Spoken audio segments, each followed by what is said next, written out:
take a moment. Imagine yourself in this space. Take some deep breaths and settle in at the lake. Maybe you're out there fishing. Maybe you're reading a book in the sand. Maybe hiking around the lake. But this one day, your mind and your heart, they quiet down.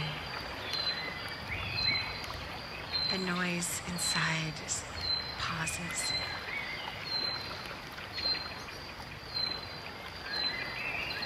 Your shoulders drop, and every part of you relaxes.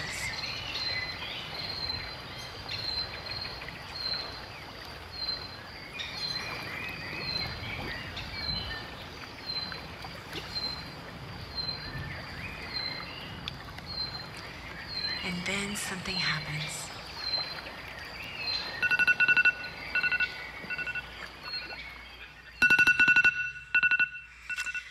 Good morning. My name is Joy, if we have not yet met. And your day starts now. You wake up and you are flooded with your have-tos, need-tos, want-tos. 3 out of 5 Americans work 50 to 60 hours every single week. 26% of us only get 8 hours of sleep. And 31% of all Americans at some time in their lifetime will suffer from anxiety, which is currently our #1 health crisis in the United States. We are super producers and super doers. We know how to get stuff done. We have a work life and a home life and a social life. We have our friends to care for. We have ourselves to care for, family. We've got to make time for the gym. We've got to prep our meals for the week so we're eating healthy. We've got to make the dental appointments. We've got to get the dog to the vet. And the air conditioning broke. Some weeks, things just come at us. And it's just relentless, the things that pile up on our to-do list. And how are we managing all of that stress and all of that anxiety? Well, 62% of us drink alcohol every single day, and 66% of us drink coffee every single day. So we are consuming things to help us wind up, and we are consuming things to help us wind down every single day. We even have designated t-shirts for it. Well, there are t-shirts for it. And in that stirring question, and in that is the stirring question of, is there a better way? Could life look different? Welcome to week 4 of our Exodus journey. Last week, Pastor Matt talked about from Exodus 18 how Jethro, Moses' father-in-law, came alongside of him and encouraged him, and that we need spiritual mothers and fathers and friends and mentors all throughout our life to help us live and love and lead like Jesus. And today, our story begins about 3 months into Moses leading his people out of Egypt, out of slavery. And all 600,000 of them are camped in the desert at the base of a mountain. And Moses goes up to that mountain to commune with God by himself, and that's when he receives the 10 commandments. He comes back down the hill and he tells the people, this is what you must do. You must follow these 10 commandments.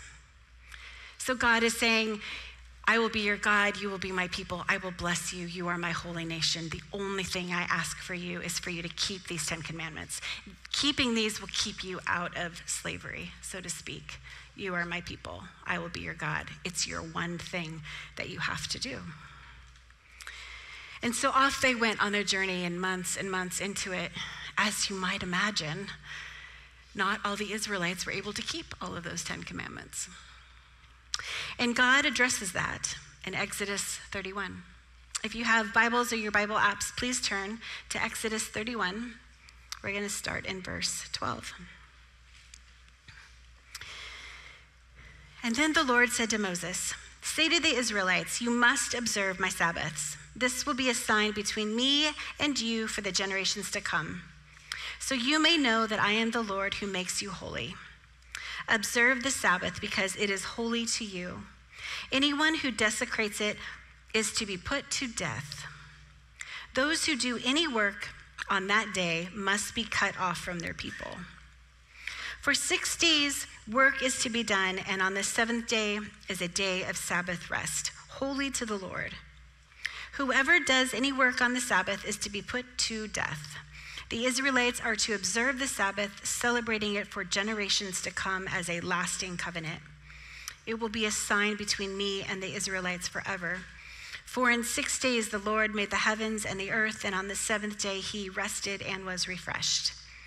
When the Lord finished speaking to Moses on Mount Sinai, he gave him the 2 tablets of the covenant law, the tablets of stone inscribed by the finger of God. Goodness gracious. God sounds serious about this Sabbath business, doesn't he? Thou shalt not murder, I get. But Sabbath rest? I don't know about you, but I tend to live like resting is optional. Anyone else? And what is rest anyway? Is it just sleeping in? Is it binge watching Netflix? Well, rest is ceasing from work in order to relax, refresh, or recover strength. And what exactly is work? Is it math? Is it manual labor? Work is using mental or physical effort to achieve a goal. So working is both physical and mental. Scripture doesn't mince words here. He's serious about taking a Sabbath day. And in Hebrew, the Sabbath is defined as an intense intermission. I love that word. Intense intermission is what I would call going to the movie theater in the 80s when you were watching a long movie, because the movie would stop and the big bold words intermission would be on the screen, and I would just be like, no, don't stop the movie. And then when they made the TV versions of that same movie, they still kept it in. Every part of me would just holler out, that's what commercials are for. Don't put an intermission in. And yet they did, because intense intermission, I would call it inconvenient. It is inconvenient to stop the movie halfway through. It is inconvenient to stop working on my to-do list. It is inconvenient to stop doing, period. And in all honesty, when I read the scripture, I thought to myself, yeah, but Jesus came, we're not under the law anymore, there's grace, it's fine. It's really fine. Sabbath if you want to. There's freedom. And even Jesus says in Mark 2:27, the Sabbath was made for man, not man for the Sabbath. I control it. It doesn't control me. And yet somehow, I prefer being controlled by my to-do list. All through the Old and New Testament, we see that the Sabbath was kept holy, even by Jesus. So what's in the way? What's in the way of you taking a Sabbath day? Well, there's kind of a clue. Let's look at the 10 Commandment list. There's another one here that I think seems irrelevant. You shall make no idols. Duh, that's weird. I'm not gonna grab a wooden statue and pray to it. That's kind of a no-brainer. That's kind of weird and irrelevant for this day. I think we can all check that one off of our list of commandments we'll never break. Check. Not gonna pray to a wooden statue. And then Ezekiel challenges us in 14:3. Idols in our hearts cause God to refuse to listen to our prayers. So apparently it's not just a wooden statue. An idol is a gift that we've been given, that we make it more than just the gift. we make it into the center in which our hearts and our minds orbit around. And God gives incredible gifts. Our jobs are gifts. Our families are gifts. Our friends, our children, our passions and our hobbies. He gives really good gifts. And yet, an idol is a gift we've been given that we make it more than just a gift. It's the center in which our hearts and our minds orbit around. If 3 out of 5 Americans are working 50 to 60 hours a week, it's possible that some have work as their idol. Could be. If all of your free time is eaten up by your work or your kids' activities or this or that, your to-do list, you might be centering around the wrong center. The good and perfect gift was never meant to be in the very center in which our lives bow down. The tension that we hold, that's not new. It's tension from the beginning of time, which is why the Israelites had such a hard time with this. The tension that we hold is honoring the gift without making it the center. And there's an invisible line there where it crosses over from being the gift to the idol. And so where is that line? I wish I could answer where that line is for you, but I can't. Only Jesus can speak to you about that. But I can share with you where my line is. I love a good project. At work, I love to take an idea and make it a reality. I love my whole self to go into it. It consumes me, and I love it. But my line is when I take it home and I'm working on it and I'm nonstop thinking about it and I'm not being present. That's my line where I've crossed over into making it more than just a gift. And at home, we have this spare room, we call it the dumpster fire room, where everybody has just everything that they don't want, has shoved it in the room. Did anyone else have a room like that? And after 2 years, it was ridiculous where you could barely open the door, let alone walk through. And I took a whole day and I made it into a clean and tidy space, and that trip to the dump was so satisfying. Right, hun? We love going to the dump together. It's this weird thing that we love to do. And that conquest was super sweet. The problem was I had done nothing but home projects all weekend, and I started my work week off tired and weary.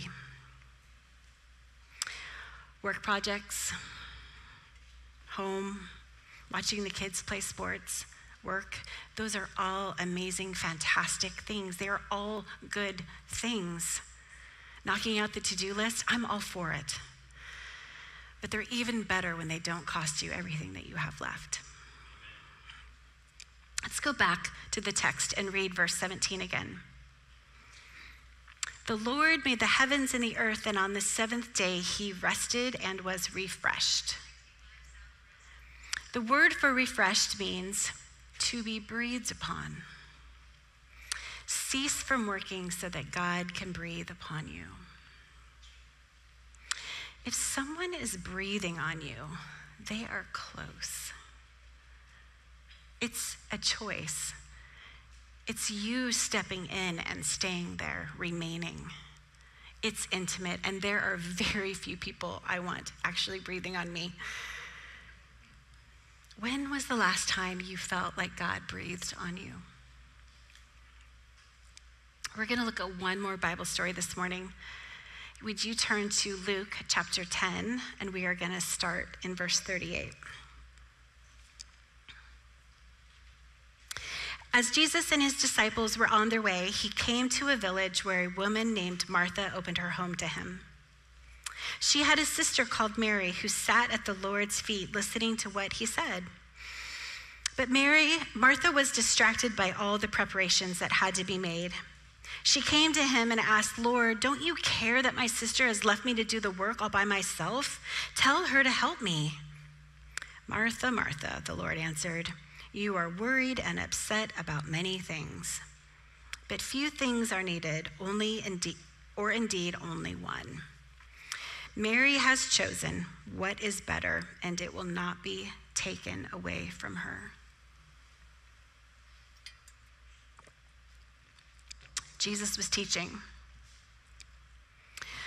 Martha was not only busy, but she was super upset and worried about all of it. And there's always things to do in our lives. The gutters don't unclog themselves, and that bathroom drip in the sink won't fix itself. Someone's got to do it. And in this case, Martha's responsibility was to make sure that she could feed all of those people coming over. And Grubhub was not yet a thing. Mary recognized the moment. She went and she sat at his feet.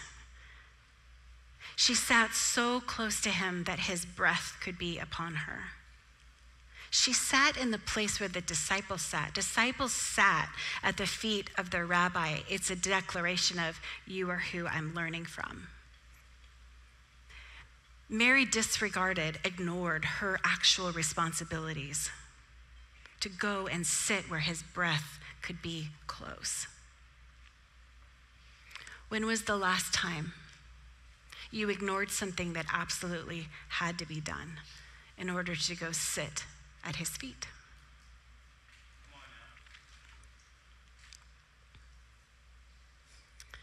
And this is the invitation. Jesus invites everybody to come and sit at his feet. He invites you to be a human being, not a human doer. Walter Brueggemann says this: Sabbath is not simply the pause that refreshes, it is the pause that transforms. Sabbath transforms you. Who wouldn't love to begin their work week refreshed and transformed? Imagine waking up to a Sabbath day where you are free from the have-tos, a day to rest and play. It sounds extravagant. It sounds like something we would hardly ever do. You need it for your physical and your mental health, and statistically as a culture, our physical and mental health are deteriorating, and perhaps this is why. Perhaps we have written rest out of our to-do list. We've made it optional when God made it non-negotiable. And what is rest? Rest is whatever fills you up. It's not necessarily sitting around doing nothing. Can you name anything that fills you up, like right off the top of your head? Maybe it's reading. Maybe it's hiking. Maybe it's dropping the boat or the paddleboard in the lake. What fills you up? What restores you? What makes your heart come alive?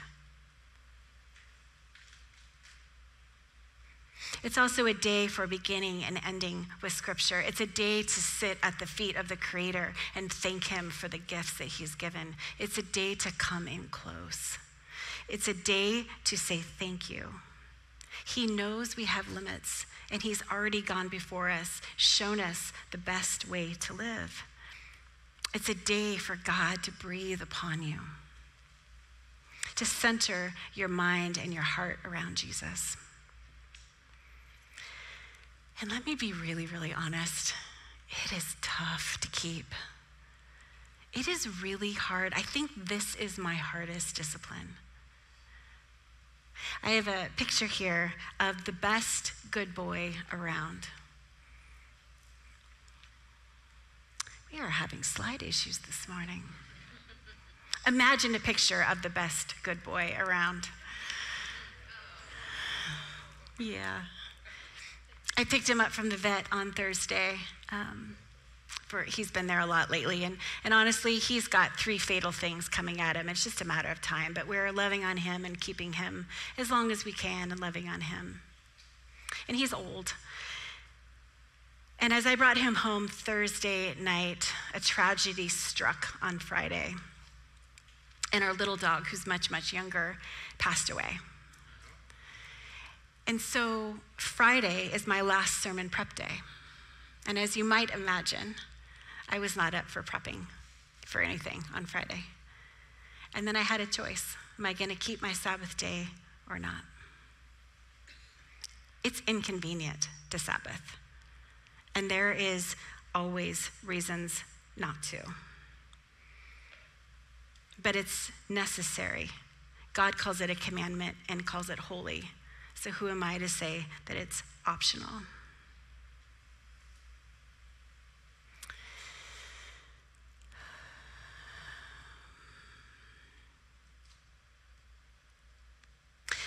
I have a friend who, her Sabbath is really beautiful. She begins at sunset with a connection time with her spouse. And on the next day, she exercises and she takes long walks with friends and family. And she ends her Sabbath at sunset with a family meal around a table. And I love that her number one thing that she does not do on Sabbath is she doesn't hurry. And I love that. I've adopted that. I don't want to hurry on my Sabbath. It's my one day. I don't want to hurry. See, it's not about being legalistic. It's about finding what it is that you need. And maybe you have kids and a full-time job and you've already decided that there's just no way. I get that. But maybe you start with 3 hours. You trust God with the 3 hours of a Sabbath. Watch him, what he does in and through you in that 3 hours. And maybe you have little ones, and maybe you trust a little bit more, and you partner with your spouse, each of you trading off 3 hours of rest and play, and then the time spent with the kids, you do something that refreshes them. And maybe you're a realtor, and you're like, yeah, I can't do that. Well, your Sabbath doesn't have to be on a weekend. It could be any day that you choose. And again, you start with 3 hours. Watch what God does in and through you in that 3 hours. Maybe it starts when you wake up. Maybe it starts midday. It doesn't really matter. The logistics don't matter. You know what else doesn't matter? Dishes in the sink. I've heard so many men and women say, I can't relax if there's dishes in my sink. And to that I say, stop giving dirty dishes the power to make you feel anything. I did last night's dishes this morning, and you know what? I'm just fine. I didn't wake up in a frenzy because my kitchen was dirty. It can be done. And it's like money in that way. You make X amount, and you know where it goes. You are in control of your money. It doesn't control you. The same is with your time. You control it. How much time are you going to allocate to TikTok and watching videos? It's fine. Pick a number, but stick to the number. You control your time. It does not control you. Years ago, I had this, we were with this friend, we were talking to these college students. They have this full-time job and they go to school full-time. And they were adamant about keeping their Sabbath. And we asked them, how can you do that? How does that work? And their response, it stuck with me. I will never forget it. How can we not? We can't get everything done. We've tried and we run out of time. That day restores us and we are more productive the other 6 days. Every time we don't take a Sabbath, we run out of time. What if Sabbath really does restore you? What if you are so excited about that rest day coming up that you plan a little bit extra? You get everything done that you could need to get done. We are fantastic human producers. We are created with this inerrant need to work and be of value, and we are. It's good to work, and yet we are so much more than what we produce. We're so much more than our to-do list. And this is not a new tension. This is not a 2024 issue. This issue has been since the beginning of time. And yes, there is grace. We are not bound to the law. This isn't about a legalistic thing that we must do. This is a gift. The Apostle Paul says this in Romans 13:8, the one who loves fulfills the law. Keeping a Sabbath is about centering your life and your heart around Jesus. Only when you are still can you feel the breeze on your face. Only when you get close can Jesus breathe on you. See, when God gave the Israelites this command, he knew it was necessary for them. And 2 weeks ago, I talked about how the miracle manna fell. But what I didn't mention was that it only fell for 6 days. His commandment was, on the 6th day, collect twice as much for you and your family. He was serious about people taking a rest, and it was the only day that the saved manna didn't rot the next day and kept going. They would have arrived 5.5 years sooner, but that wasn't the goal. It wasn't about getting there as fast as they could. Remember, we talked about Egypt getting out of us, and this is part of it. God wasn't in a hurry to get them there. I don't know what it will be like when we meet Jesus someday, but I know he's not going to congratulate us on our busyness. He's concerned about the state of your heart. He's concerned about your anxiety levels. So let us fix our eyes on him this week, this month, this year. He is the giver of good gifts. Come in close. Let him breathe on you. Thank him for all that he has given you. He didn't die for your busy schedule. He died so that his breath would be upon you. He invites you to come near and sit at the table, and he's inviting you to take that intense intermission. So get crazy this week. Go up to the lake if that's what's going to fill up your heart and your soul. Allow your shoulders to drop. Give yourself permission to actually be a human being. Let's trust God in a fresh, new way together. And we realize that this subject, this is hard for many people. And so on the, behind me is a list of resources that if you're challenged and you feel like you need to read more, we want to give you that list of resources.